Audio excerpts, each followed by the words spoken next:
Please welcome to the social director of the Housemaid, Paul Feig is here. Thank you. Wow.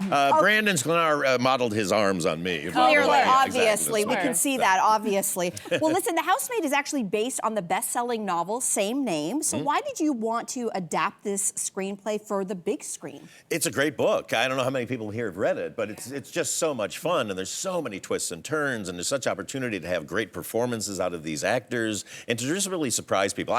I want to make movies that make people want to go to the theater and sit with other people and have a great time. That's what I do with my comedies. And this one, it's a drama, but it's very fun. Let's just say the audiences get very vocal during this movie. Absolutely. All right, so we have to talk about this dream team of Amanda Seyfried and Sydney Sweeney. Yeah. These two are an absolute match made in heaven. Yeah. So what is it about the pairing of the two of them? Because when I left the movie, I was trying to imagine, who else could fit in that role, and I couldn't think of a single name. Yeah, I'm the same way. You know, when it was brought to me, Sydney was already attached, and I've been dying to work with Sid because I think she's so talented. And then Amanda, I had met about 10 years prior for coffee, and we just hit it off and wanted to figure out something to do together. And then when I read this, it's just like, boy, they would just be so perfect together in these characters. Gosh, they were so good. Yeah. And the reason why they are so good is they take us through twists and turns. You're going to need a massage after this because your neck is going to be going which way is up. We're not going to give anything away, but this is a mind-bending journey. It forces us to kind of question, I think, everything about who we think we know and what we think about people. And who I was rooting for, I don't know about you, Andrea, but who I was rooting for, it changed. Oh, every minute. Every minute. I was like, yeah, no, yeah, no. Yep. So what do you think that this film is teaching us about, perhaps assumptions or judgments that we might make of people? Well, I think it's just that.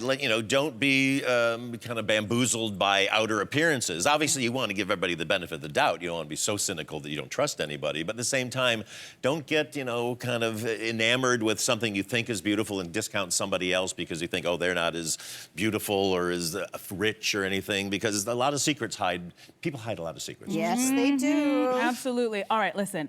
I had so much fun watching this movie, and I'm not just saying that because you're here and you're very sharply dressed. I'm telling the truth, I swear. And I'm wondering, was that your intention for the audience who's going to watch this movie? Yeah. Oh, yeah. I want this to be very interactive because it's that kind of a story. There's a lot of surprises, and I face everything like it's a comedy, even if it's really, really dark. And this one's really dark.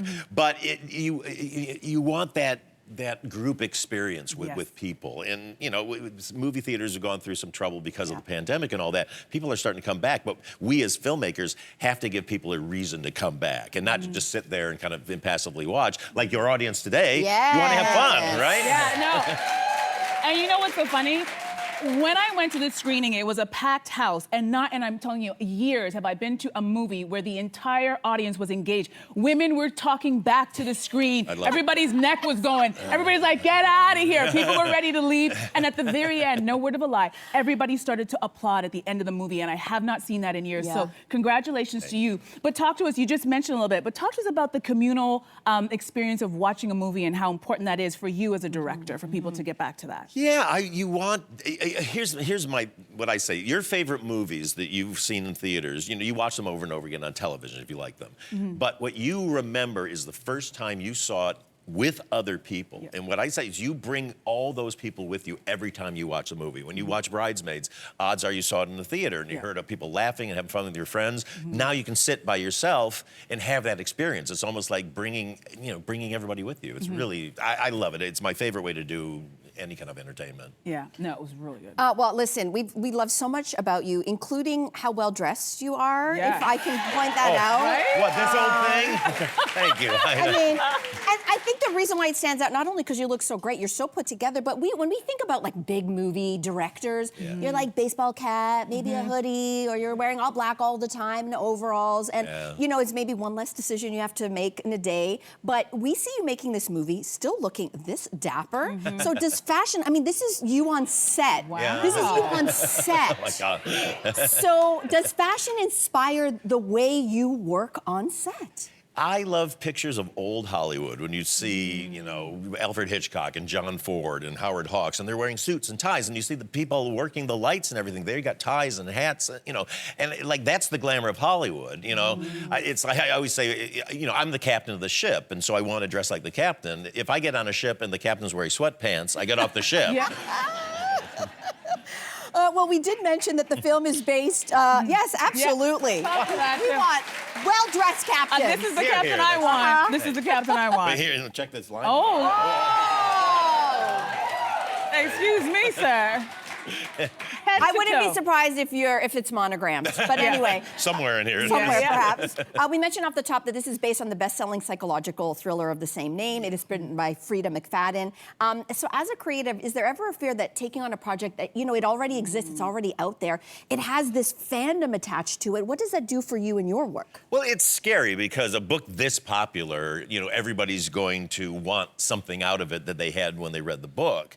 So we try to be very, very true to the book, very true. But then I also want to give you something extra. So if you know the book, the ending goes beyond the book, and it's very satisfying for an audience because in a, you know, what ends in a book feels great, but then on the big screen, sometimes it feels like you just want something more, and we give a lot more, and audiences and book readers have really loved it. So. Yeah. Oh my God, you got two fans right here.